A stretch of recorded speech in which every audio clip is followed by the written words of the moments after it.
Hello everyone, welcome to Uttam's academy turning points. మరి December 10th ఈ December 10th నాడుతున్నటువంటి అన్ని ముఖ్యాంశాలు ఈ యొక్క వీడియోలో కరెంట్ అఫైర్స్ రూపంలో చూడబోతున్నాం. ఇక్కడ అన్ని కూడా టాప్ మోస్ట్ ఎల్ఐసి బీమా సఖీ గురించి అయితేనేమి, అదే మాదిరిగా డిసెంబర్ 10 యొక్క ప్రత్యేకత, ఈరోజు చాలా మంచి రోజులన్నీ ఉన్నాయి. అదే మాదిరిగా reserve bank of India governor కొత్తగా నియమితులు కావడం జరిగింది. మరి దాని గురించి, మరి ఇటీవల కాలంలో నూతన నియామకులైనటువంటి సిఐజీ అయితేనేమి, సిజిఐ అయితేనేమి, మరి ఆర్బీఐ అయితేనేమి, అదే మరి నౌకాదళం చేరినటువంటి ఐఎన్ఎస్ తుషిల్ గురించి అయితేనేమి, మరి ప్రపంచంలోనే అత్యధికంగా ఏ భాషలు దేంట్లో ఈ యొక్క లాంగ్వేజ్ స్టడీ జరుగుతూ ఉంది. ఎస్ఎం కృష్ణ గారు మృతి చెందారు. వాడివి మరి కొన్ని రివిజన్ బిట్స్ కూడా అన్ని చూడబోతున్నాం. అన్నీ కూడా టాప్ మోస్ట్ బిట్స్. మరి ఇది చూడబోయే ముందుగా మనకు టర్నింగ్ పాయింట్ నందు, ఉత్తమ్స్ అకాడమీ నందు state bank of India P1 clerical 15,000 ఉద్యోగాలకు అయితేనేమి, ఎస్ఎస్సి రైల్వే ఉద్యోగాలు, ఆంధ్రప్రదేశ్ హైకోర్టుకు, తెలంగాణ హైకోర్టు, అదే మాదిరిగా ఎస్ అండ్ కాన్స్టిట్యూషన్ సంబంధించిన కరెంట్ అఫైర్స్ అన్నీ కూడా ఇక్కడ మనం డిస్కస్ చేయబోతున్నాం. మరియు ఆన్లైన్ కోర్స్ కూడా మన దగ్గర లభిస్తుందన్నమాట. మరి చూసినట్టయితే ఇక్కడ మొట్టమొదటిగా ఎల్ఐసి బీమా సఖీ యోజన అనేది ఎల్ఐసి ప్రెషన్ పథకం. మరి సెంట్రల్ గవర్నమెంట్ పరంగా మనకి ఇది చాలా ఇంపార్టెంట్. ఈ యొక్క ఎల్ఐసి బీమా సఖీ అనేది ఎవరు ఎలిజిబిలిటీ ఉంది, మినిమం ఏజ్ ఎంత ఉండాలి, మ్యాక్సిమం ఏజ్ ఎంత ఉండాలి, మరి గవర్నమెంట్ స్టైఫండ్ పరంగా ఎంత ఇస్తుంది, ఎట్లా దీంట్లో మరి జాయిన్ కావాలి, కంప్లీట్ డీటెయిల్స్ అని చూడబోతున్నాం. ఎప్పుడు ప్రారంభించారు, ఇవన్నీ కూడా కంపల్సరీగా ప్రతి ఎగ్జామినేషన్ మనం అడుగుతూ ఉంటారు అనమాట. మరి చూడండి, బీమా సఖీ యోజన ప్రారంభం కావడం జరిగింది. మహిళలకు నెలకు 7,000 రూపాయలు ప్రకటన. మరి ఇదే కాదు, కంప్లీట్గా ఎన్ని సంవత్సరాలు ఉంటుంది, మొదటి ఇయర్ ఎంత స్టైఫండ్ వస్తుంది, సెకండ్ స్టైఫండ్ ఎంత, థర్డ్ స్టైఫండ్ ఎంత, మినిమం ఎంత క్వాలిఫికేషన్ ఉండాలి, ఒకవేళ ఈ యొక్క మనకి 3 years కోర్స్ అయిన తర్వాత మరి తర్వాత ఈ గవర్నమెంట్ ఎటువంటి మనకు కల్పిస్తుంది, ఇవన్నీ కూడా మనం ఇక్కడ చూడబోతున్నాం. అయితే ఇది ఎవరికి అంటే ముఖ్యంగా దేశంలోని మహిళలకు మాత్రమే. ఓకే, దేశంలోని మహిళలకు ఉపాధి అవకాశాలు కల్పించడం. సో ఎల్ఐసి బీమా సఖీ పేర్లో ఉంది మిత్రం, సఖీ అనే పేర్లో ఉంది. ఇది కేవలం మహిళలకు మాత్రమే. సో వీళ్ళకేమంటే మహిళలకు ఉపాధి అవకాశాలు కల్పించేందుకు భారత జీవిత బీమా సంస్థ LIC life insurance corporation of India ఈ యొక్క కొత్త పథకాన్ని తీసుకురావడం జరిగింది. ఆ పథకం పేరే ఎల్ఐసి బీమా సఖీ యోజనను ఎవరు తీసుకొచ్చారంటే life insurance corporation of India తీసుకురావడం జరిగింది. మరి మినిమం 10వ తరగతి పాస్ అయి ఉండాలి. 10వ తరగతి పాస్ అయి ఆ పైన ఉన్నా కూడా అర్హులే. 10వ తరగతి, ఇంటర్మీడియట్, డిగ్రీ ఏమి చదివినా కూడా మినిమం క్వాలిఫికేషన్ అయితే మాత్రం 10th పాస్ అయి ఉండాలి. 10th పాస్ అయిన వాళ్ళకందరూ కూడా ఈ యొక్క స్కీమ్, ఈ యొక్క పథకం అనేది వర్తిస్తుంది. మరి దీన్ని ప్రధాని నరేంద్ర మోడీ గారు హర్యానా రాష్ట్రంలో, ఓకే ఎక్కడండి, హర్యానా రాష్ట్రంలోని పానీపత్లో, సో పానిపట్ యుద్ధం అంటూ ఉంటాం మనం, పానిపట్ యుద్ధం అక్కడ. సో పానిపత్లో డిసెంబర్ 9, 2024 ప్రారంభించడం జరిగింది. అడగచ్చు అనమాట, ఇక ఎల్ఐసి బీమా సఖీని ఎవరు ప్రారంభించారు అంటే భారతదేశ ప్రధాని నరేంద్ర మోడీ గారు. ఏ తేదీ నాడు అంటే డిసెంబర్ 9వ నాడు 2024 నాడు ప్రారంభించడం జరిగింది. అంటే డిసెంబర్ 10th అంటే మళ్ళీ మనకి చాలా ముఖ్యమైన రోజులన్నీ ఉన్నాయి. హ్యూమన్ రైట్స్ డే ఉంది, హ్యూమన్ రైట్స్ డే. అదే మాదిరిగా అనిమల్ రైట్స్ డే కూడా ఇదే రోజు అండి, అనిమల్స్ కూడా. మరియు ఆల్ఫ్రెడ్ నోబెల్ వర్ధంతి అంటే నోబెల్ ప్రైజ్ కూడా దినోత్సవం ఇదే రోజు జరుపుకోవడం జరుగుతుంది. దానికి ఒక్క రోజు ముందు దీన్ని ప్రారంభించారు. సో 9th డిసెంబర్ 2024 నాడు దీన్ని ప్రారంభించారనమాట. ఎవరు ప్రారంభించారంటే నరేంద్ర మోడీ గారు, భారతదేశ ప్రధాని. ఎవరికి ఏదంటే కేవలం మహిళలకు మాత్రమే. మరి దీని పరంగా చూస్తే ఎల్ఐసి బీమా సఖీ యోజన ద్వారా రాబోయే 3 సంవత్సరాలలో 2 లక్షల మందికి మహిళా బీమా ఏజెంట్ నియమించాలి అనేది ఉరుగు. అంటే మొత్తం 3 సంవత్సరాల కాలంలో 2 లక్షల మంది, ఓకే 2 లక్షల మంది మహిళా బీమా ఏజెంట్ నియమించాలన్నది ఈ ప్రణాళిక యొక్క ముఖ్య లక్షణం.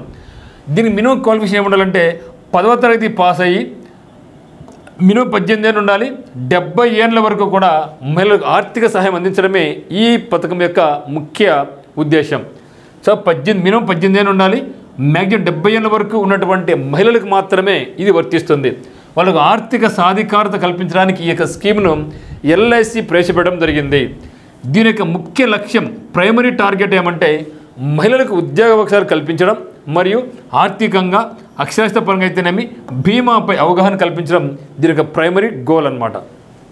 చూస్తే మరి ఈ 3 ఏళ్ల శిక్షణ ఉంటుంది. ఈ 3 ఏళ్ళకి సంబంధించి స్టైఫండ్ కూడా గవర్నమెంట్ ఆఫ్ ఇండియా ఇస్తుందన్నమాట. మరి బీమా సక్కులుగా అంటే ఈ యొక్క మహిళలు ఎవరైతే సెలెక్ట్ అవుతారో దీనికి బీమా సక్కులుగా నియమితులైనటువంటి మహిళలకు బీమా రంగంలో శిక్షణ ఇచ్చి ఎల్ఐసి ఏజెంట్లుగా నియమించుకుంటారు. సో వాళ్ళే 3 సంవత్సరాలు ఇస్తారు. 3 సంవత్సరాల శిక్షణ వాళ్ళే ఇస్తారు. 3 ఏళ్ళైన తర్వాత బీమా ఏజెంట్లుగా కూడా ఎల్ఐసి వాళ్ళను నియమించుకుంటుంది. అయితే మొదటి 3 ఏళ్ళలో ప్రత్యేక శిక్షణ ఉంటుంది వీళ్ళకు. ఆ యొక్క శిక్షణా కాలంలో కూడా మొదటి ఏడాది నెలకు 7,000 రూపాయలు ఇస్తారు. సో మొట్టమొదటి ఫస్ట్ ఇయర్లో ఎవ్రీ మంత్ 7,000 ఇస్తారు. రెండో ఏడాది నెలకు 6,000 రూపాయలు ఇస్తారు. మరి థర్డ్ ఇయర్లో 5,000 రూపాయలు ఇస్తారు. ఈ మధ్య మనం మళ్ళీ పనులు కూడా చేసుకుంటూ ఉండొచ్చు. అంటే మొట్టమొదటి ఇయర్ 7,000 రూపాయలు, రెండో సంవత్సరం నెలకు 6,000, మొదటి ఇయర్లో కూడా నెలకు 7,000, నెలకు 7,000, నెలకు 6,000, నెలకు 5,000 రూపాయల ఎవరిస్తారు ఇదేనంటే గవర్నమెంట్ ఇస్తుందన్నమాట. 3 ఏళ్ళ శిక్షణ అయిన తర్వాత మేము ఏం చేయాలి? ఖాళీ కూర్చోవాలన్నా? వద్దు, ఖాళీ ఎవరు కూర్చోని చెప్పినారు. సో దీనికి సంబంధించి ఎల్ఐసి ఏం చేస్తుంటే ఎల్ఐసి ఏజెంట్లుగా నియమించుకుంటుంది. మరి ఎల్ఐసి నియమించుకుంటే ఏమవుతుంది? మళ్ళీ వాళ్ళు తీసుకునే అంటే వాళ్ళు ఇచ్చే పాలసీల మీద మళ్ళీ కొన్ని బెనిఫిట్స్ ఇస్తుంది. ఇంత పర్సెంటేజ్ ఆఫ్ అమౌంట్ అనేసి మిగతా బెనిఫిట్స్ ఏమైనా ఉంటాయి అవన్నీ కూడా ఇప్పుడు ఎల్ఐసి ఏజెంట్లకు పరంగా ఎటువంటి బెనిఫిట్స్ ఉంటాయి ఆ బెనిఫిట్స్ అన్నీ కూడా వీళ్ళు మళ్ళీ తీసుకుంటారు అనమాట. కమిషన్ రూపంలో ఉంటుంది.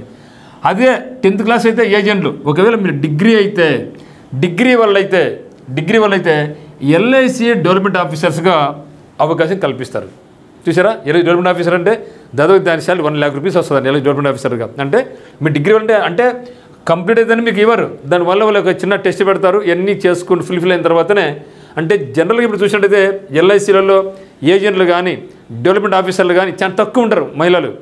ఆ ఉద్దేశంతో మహిళలను ఎంకరేజ్ అయిన ఉద్దేశంతో ఎల్ఐసి కూడా ఏం చేస్తుందంటే మహిళలను కూడా ఏజెంట్లుగాను ఎల్ఐసి డెవలప్మెంట్ ఆఫీసర్స్గాను నియమించుకోవడం జరుగుతుందన్నమాట.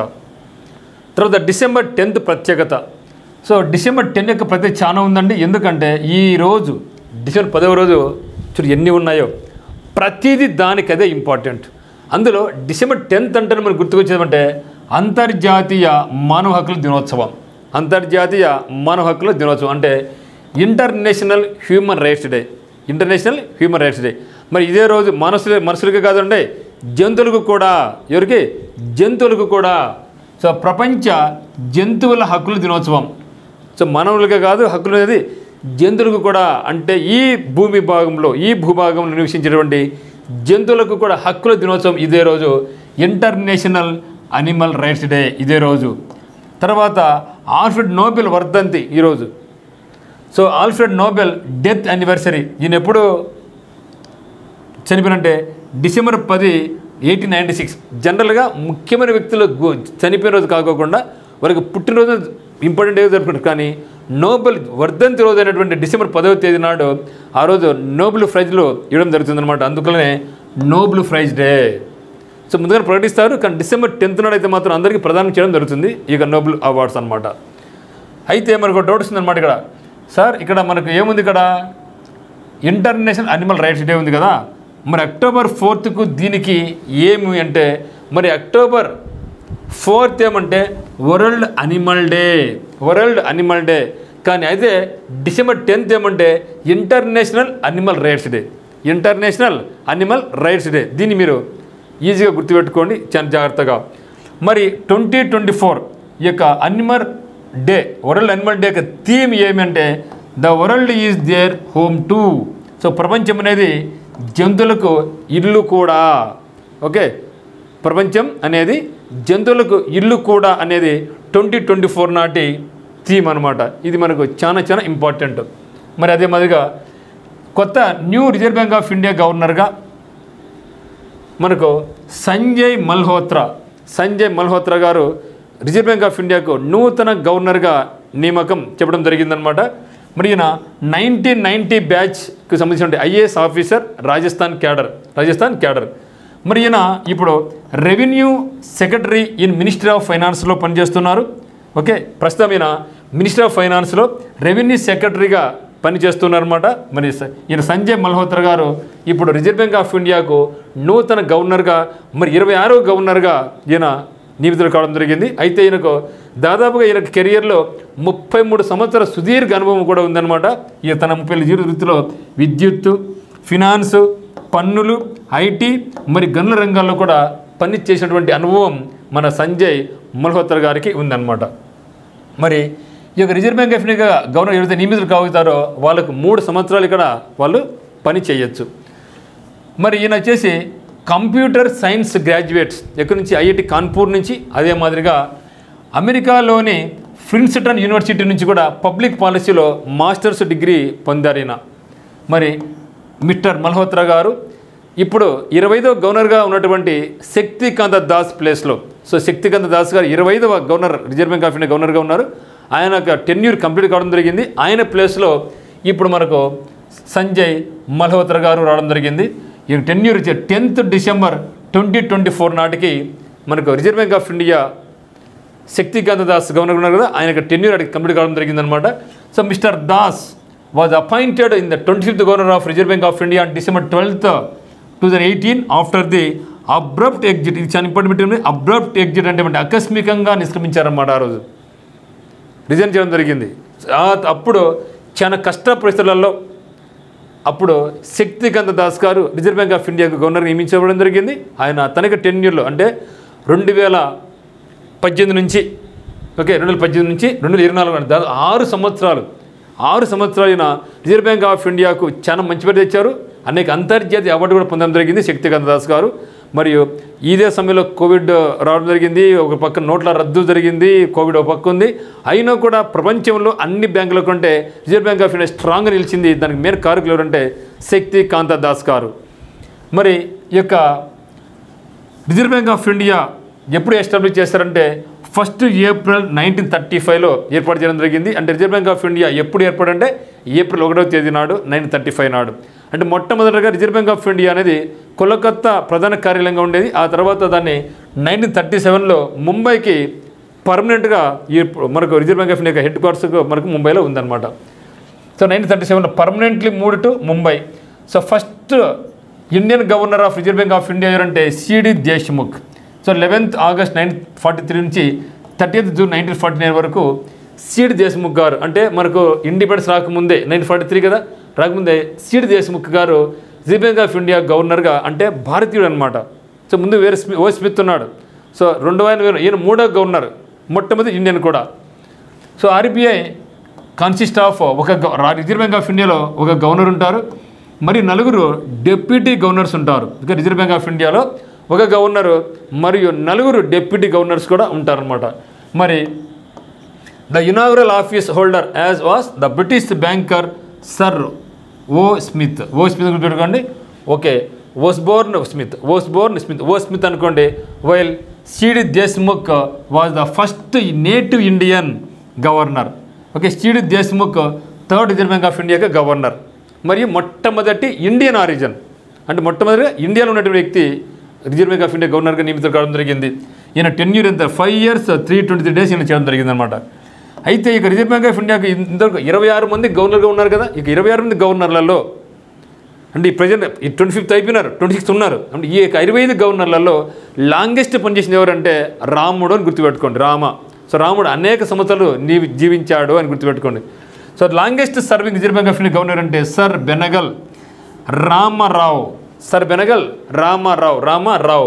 ఈయనకు 7 years 197 days reserve bank of ఇండియాకు గవర్నర్గా పనిచేయడం జరిగింది. తర్వాత shortest serving reserve bank of India governor అంటే అమితావ్ ఘోష్. కేవలం 20 రోజులు మాత్రమే ఈయన పనిచేయడం జరిగింది. అది కూడా ఈయన 16వ reserve bank of India governor. ఆయనకన్నా ముందు 15వ గవర్నర్గా పనిచేసిన వ్యక్తి చాలా గొప్ప వ్యక్తి డాక్టర్ మన్మోహన్ సింగ్ గారు. మనకు తెలుసు 15వ reserve bank of India governor doctor Manmohan Singh గారు. తర్వాత 13వ ఏమైంది 13వ రిజర్వ్ బ్యాంక్ 13వ భారతదేశ ప్రధానమంత్రి కావడం జరిగింది. Okay, so 15th reserve bank of India governor ఎవరంటే doctor Manmohan Singh. later became 13th PM of India. So Sanjay Malhotra is the 26th governor of the RBI from 12th December 2024 నుంచి మనకు మల్హోత్రా గారు రిజర్వ్ బ్యాంక్ ఆఫ్ ఇండియా గవర్నర్గా ఉంటారనమాట. మరి 20th governor ఎవరంటే భీమల్ జలాల్ గారు. 5 years 288 days పనిచేశారు. తర్వాత మన తెలుగు వ్యక్తి అయినటువంటి వైవి రెడ్డి గారు 21st reserve bank of India governor. ఈయన మొత్తం 4 సంవత్సరాల 305 రోజులు పనిచేయడం జరిగింది. మన తెలుగు వ్యక్తి డాక్టర్ వైవి రెడ్డి, వేణుగోపాల్ రెడ్డి అనమాట. వేణుగోపాల్ రెడ్డి గారు 21st reserve bank of India governor పనిచేయడం జరిగింది. తర్వాత 22 ఎవరంటే సుబ్బారావు గారు. 23rd రఘురామ్ రాజన్ గారు. 24th ఊర్జిత్ పటేల్ గారు. సో కేవలం 2 సంవత్సరాలు 98 days మాత్రమే, తర్వాత నిష్క్రమించారు, రిజైన్ చేసి వెళ్ళిపోయినారు. ఆయన ప్లస్ వచ్చింది ఎవరంటే శక్తికాంత దాస్. పేర్లో ఉంది శక్తికాంత దాస్ అనేసి. నిజంగానే శక్తివంతంగా reserve bank of India strong position నిలబడింది. అనేక కష్ట నష్టం ఎదుర్కొని కూడా నిలబడింది. అంటే దాని మెయిన్ కారకులు ఎవరంటే శక్తికాంత దాస్ గారు. ఆ తర్వాత ఇప్పుడు వచ్చిన వ్యక్తి ఎవరంటే సంజయ్ మల్హోత్రా గారు మనకు రిజర్వ్ బ్యాంక్ ఆఫ్ ఇండియా గవర్నర్గా రావడం జరిగిందనమాట. మరి చూస్తే ఇక్కడ సంజయ్ కదా, అందరూ కూడా చూడండి సంజీవు, సంజయ్. సో 3 కూడా వెరైటీగా ఉంది కదండి, చాలా ఇంపార్టెంట్ వన్. సో ఈ ముగ్గురు చూడండి, ముగ్గురు top most. CJI chief justice of ఇండియాగా కూడా కొత్త వ్యక్తి నియమితులు కావడం జరిగింది. అదేవిధంగా CAG CAG computer auditor general of India. అదే మాదిరిగా ఇప్పుడు మనకు వచ్చేసి రిజర్వ్ బ్యాంక్ ఆఫ్ ఇండియా. ఈ 3 దాంట్లో కూడా so reserve bank of India, comptroller auditor general of India, chief justice of India 3 కూడా చాలా ప్రధానమైనటువంటివి. చూస్తే అన్నీ కూడా కామన్ నేమ్ సంజీవ్ అని చూడండి. Okay, chief justice of India ఎవరంటే సంజీవ్ ఖన్నా. మరి కాగ్ ఎవరంటే సంజయ్ మూర్తి. మరి ఆర్బీఐకి ఎవరంటే సంజయ్ మల్హోత్రా. అయితే మరి 2027 సంబంధించి ఏషియన్ రోలర్ స్కేటింగ్ ఛాంపియన్షిప్ పోటీలకు ఎక్కడ జరుగుతుంది? ఆంధ్రప్రదేశ్ వేదికగా నిలిచబడింది. సో 2027లో ఏషియన్ రోలర్ స్కేటింగ్ ఛాంపియన్షిప్ పోటీలు ఎక్కడ జరుగుతుంటే ఆంధ్రప్రదేశ్లో. యాక్చువల్గా 2027లో జరిగే వేదికకు భారతదేశానికి ఆతిథ్య హక్కులు రావడం జరిగింది. మరి ఈ యొక్క భారతదేశంలో వస్తే అది మరి ఆంధ్రప్రదేశ్ రావడం అనేది మనకు గర్వించదగ్గ విషయం అన్నమాట. ఇది జరగబోయేది 21వ ఎడిషన్. ఛాంపియన్షిప్ పేరు ఏమంటే ఏషియన్ రోలర్ స్కేటింగ్. దాదాపు 30 కంట్రీస్ నుంచి 3000 మంది పోటీ పడతారనమాట. సో వేదిక భారత్. ఈ యొక్క అవకాశాన్ని ఆంధ్రప్రదేశ్కు ఇస్తూ జాతీయ రోలర్ స్కేటింగ్ సమాఖ్య ఉత్తర్వులు వేయడం జరిగింది. ఈ ఛాంపియన్షిప్లో దాదాపు 30 దేశాల నుంచి 3000 మంది పాల్గొంటా అన్నారు. మరి నౌకాదళంలో చేరినటువంటి ఐఎన్ఎస్ తుషిల్ చాలా ఇంపార్టెంట్ వన్ మిత్రమా. INS Tushil rowers at Russian coast. అదేందయ్యా, ఇండియాది కదా, మరి రష్యన్ కోస్ట్ ఎందుకంటే ఈ దాన్ని తయారు చేసింది ఎవరంటే రష్యన్ నేవీ తయారు చేసింది. మొత్తం ఒప్పందంలో భాగంగా 4 మనకు ఇవ్వాలి వీళ్ళు. ఆ 4లో 2 వచ్చేసి రష్యాలో తయారైతే మీద 2 వచ్చి ఇండియాలో తయారు కావడం జరుగుతుందన్నమాట. ఇదేమంటే అధునూతన గైడెడ్ మిజైల్ బ్రిగేడ్ అనమాట. ఇది ఐఎన్ఎస్ తుషిల్ అనేది అధునూతనమైనటువంటి గైడెడ్ మిజైల్ బ్రిగేడ్ అనమాట. ఐఎన్ఎస్ తుషిల్కును రష్యాలో నిర్మించారు కాబట్టి అందుకే INS Tushil rowers at Russian Coast అని చెప్పడం జరిగిందనమాట. అయితే రష్యాలోని కలినిన్గ్రాడ్ నగరంలో, ఎక్కడండి కలినిన్గ్రాడ్ నగరంలో మన దేశ రక్షణ శాఖ మంత్రి అయినటువంటి రాజ్నాథ్ సింగ్ గారు దీన్ని ప్రారంభించారు. మరి ఈ సమావేశంలో భారతదేశ నౌకాదళ అధిపతి అయినటువంటి అడ్మిరల్ దినేష్ త్రిపాఠి గారు కూడా ఇక్కడ పాల్గొనడం జరిగిందనమాట. అయితే 2016 సంవత్సరంలో రష్యాకు మరియు ఇండియాకి మధ్య ఒక ఒప్పందం జరిగింది. దీనికి వాల్యూ ఎంత? $250 కోట్ల ఒప్పందం. సో $250 crores ఒప్పందం జరిగితే అందులో రష్యాలో ఈ ఒప్పందం ప్రకారం 2 యుద్ధ నౌకలు రష్యాలోనూ మరో 2 యుద్ధ నౌకలు భారత్లోనూ నిర్మిస్తారనమాట. చూస్తే డ్యూయోలింగో లాంగ్వేజ్ రిపోర్ట్ 2024 సంబంధించి ఒక రిపోర్ట్ రావడం జరిగింది. ఆ రిపోర్ట్ ఏమంటే ఇచ్చారంటే డ్యూయోలింగో లాంగ్వేజ్ రిపోర్ట్ అంటాం. దీంట్లో ప్రపంచంలోనే అత్యధికులు అభ్యసిస్తున్న భాష ఏది అంటే ఆంగ్లం. మనం చూస్తున్నాం, మరి 2 తెలుగు రాష్ట్రాల్లో తెలుగు మర్చిపోయినారు. ప్రతి ఒక్కరు కూడా చిన్నప్పటి నుంచి ఇంగ్లీష్ మీడియం. సో ప్రపంచంలోనే అత్యధికులు అభ్యసిస్తున్న భాష ఏదంటే ఆంగ్లం. 135 దేశాలు అంటే యుఎన్ఓలో 193 కంట్రీస్ ఉన్నాయి. యుఎన్ఓలో ఇంకా చాలా ఉన్నాయి, కానీ యుఎన్ఓలో రికగ్నైజ్ అయింది 193 కంట్రీస్ ఉంటే 135 దేశాల్లో ఇంగ్లీష్కే మొదటి ప్రాధాన్యం ఇస్తూ ఉన్నారు అంటే దాని యొక్క ఇంపార్టెన్స్ ఊహించుకోవచ్చు. అయితే రెండవ స్థానంలో ఏ భాష ఉందంటే స్పానిష్ భాష ఉంది. మూడవ స్థానంలో ఫ్రెంచ్ భాష ఉంది. మరి హిందీకి 10వ స్థానం దక్కింది. హిందీకి 10వ స్థానం దక్కిందనమాట. సో ప్రపంచంలో అత్యధిక దేశాలు తమ మాతృభాషతో పాటుగా ఇంగ్లీషు కూడా నేర్చుకుంటున్నారు. తర్వాత మాజీ ముఖ్యమంత్రి అయినటువంటి ఎస్ఎం కృష్ణ గారు మృతి చెందారు. ఈయన కర్ణాటక రాష్ట్రానికి స్పీకర్ గాను, డిప్యూటీ సీఎం గాను, తర్వాత సీఎం గాను, తర్వాత మహారాష్ట్రకు గవర్నర్ గాను, ఆ తర్వాత కేంద్ర ప్రభుత్వంలో విదేశాంగ మంత్రిగాను కూడా పనిచేసి ఖ్యాతి గడించారన్నమాట. మరి ఈయన ఎస్ఎం కృష్ణ గారు ఇటీవల కాలంలో మరణించారు. మరి ఎస్ఎం కృష్ణ అలంకరించిన పదవులు ఏమనంటే కర్ణాటక రాష్ట్ర అసెంబ్లీ స్పీకర్గా 1989 నుంచి 1993 మధ్య పనిచేయడం జరిగింది. తర్వాత కర్ణాటక రాష్ట్రానికి మొట్టమొదట డిప్యూటీ సీఎంగా 1993-94లో పనిచేయడం జరిగింది. ఆ తర్వాత కర్ణాటక రాష్ట్రానికి ముఖ్యమంత్రిగా 1990 నుంచి 2004 వరకు పనిచేయడం జరిగింది. తర్వాత మహారాష్ట్ర గవర్నర్గా 2004 నుంచి 2008 వరకు పనిచేయడం జరిగింది. తర్వాత విదేశాంగ మంత్రిగా 2009 నుంచి 2012 వరకు ఈయన పనిచేయడం జరిగింది. ఈయన ఇటీవల కాలంలో మరణించి వార్తల్లోకి నిలిచినారన్నమాట. తర్వాత రివిజన్ కరెంట్ అఫైర్స్ చూద్దాం. ఓకే, షమ్మీ సిల్వా చాలా ఇంపార్టెంట్ మిత్రమా. ఓకే, ఏం చెప్తున్నారు ఇక్కడ? Shammi Silva the presidency of the Asian cricket council on 6th December 2024. He the president of Sri Lanka cricket. Silva replaced Jay Shah. ఎందుకంటే జైషా చూసాం ఇటీవల కాలంలో మనకు అంతర్జాతీయ క్రికెట్ కౌన్సిల్కు అధ్యక్షుడిగా ఎంపిక కావడం జరిగింది. మరి ఇంతకుముందు ఆయన ఏసీసీకి షా గారు హెడ్గా ఉన్నారు. ఆయన రిజైన్ చేసి తర్వాత ఐసీసీ చైర్మన్ హెడ్గా వెళ్ళారు కాబట్టి ఆ ప్లేస్ను ఎవరు భర్తీ చేస్తున్నారంటే షమ్మీ సిల్వా ఈయన శ్రీలంకన్ క్రికెటర్ అనమాట. దేనికి? ఏషియన్ క్రికెట్ కౌన్సిల్కు ప్రెసిడెంట్గా నియమితులు కావడం జరిగింది. Is the president of Sri Lanka cricket. మనకి ఏదైతే బీసీసీఐ ఉందో ఆ విధంగా ఈయన కూడా శ్రీలంక క్రికెట్కి ఈయన హెడ్ అనమాట. సిల్వా ఎవరు ప్లేస్ చేశారు? Jay Shah. So Silva played cricket for the Colombo cricket club in 1983 and 84 and captained the side. He was a member, manager and coach of the Sri Lanka squash national team also. తర్వాత Namibian vice president. So Namibian vice president Netumbo Nandi. Okay, Netumbo Nandi